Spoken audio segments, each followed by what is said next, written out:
Driving licence বির পরীক্ষার দিন অনেকের আপনাদের এই সমস্যাটা হয়। দেখা গেছে কোথাও 60, আবার 200-300 মিটার কিংবা 400 মিটার পরে কোথাও 40 স্পিড, আবার ওইটা শেষ হয়ে গেলে 300 কিংবা 500 মিটার পরে আবার কোথাও 60।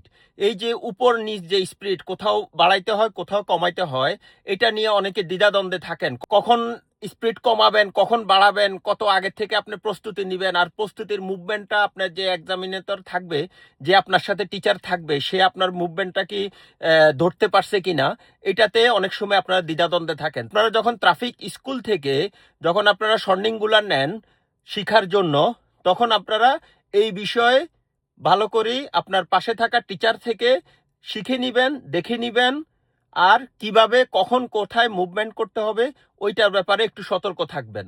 কারণ এটার জন্য কিন্তু অনেকে ফেল হয়, যে আপনি লাস্ট টাইমে এসে ব্রেক করছেন কিনা, কিংবা লাস্ট টাইমে এসে আপনি মানে সতর্কমূলক ছিলেন কিনা, আপনার মানে বডি ল্যাঙ্গুয়েজ সতর্কতার মধ্যে ছিল কিনা, এই ব্যাপারে আপনারা সতর্ক থাকবেন।